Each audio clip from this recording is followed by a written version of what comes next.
Ici, en fait, ça se voit pas, il y a plein de kénopodes qui ont poussé, mais c'est un champ de concombres lemon. Par contre, on peut entendre le bruit des abeilles qui butinent sur les fleurs de concombre, parce que là, il y en a plein qui sont en fleurs.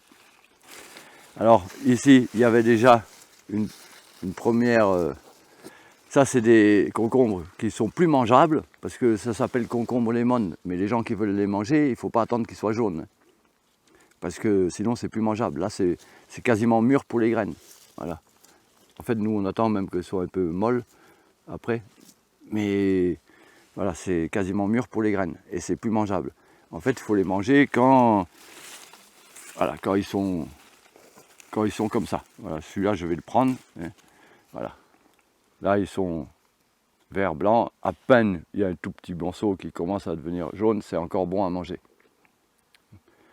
Voilà, ça se mange comme ça. C'est comme les autres concombres. Si on attend qu'ils deviennent jaunes, parce que tous les concombres verts finissent par devenir jaunes quand ils mûrissent, et quand on attend qu'ils soient mûrs, c'est bon pour faire les semences, mais pas pour manger, quoi. Alors là, quand on regarde le champ, là, on peut observer autre chose, parce que là, on est le 30 août.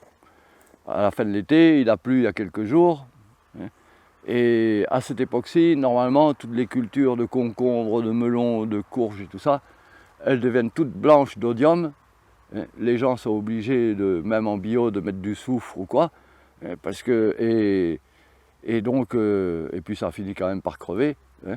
Mais là, bon, quand je dis qu'elles sont résistantes à l'odium, ça ne veut pas dire qu'elles n'attrapent pas du tout. Il y en a un peu. Il y a quelques feuilles, par exemple, qui sont devenues blanches comme ça, là. Et là, il y a de l'odium là-dessus. Mais n'empêche que, on regarde les plantes, même la même plante, il y a plein de feuilles vertes, aussi bien là, et il n'y a pas d'odium dessus.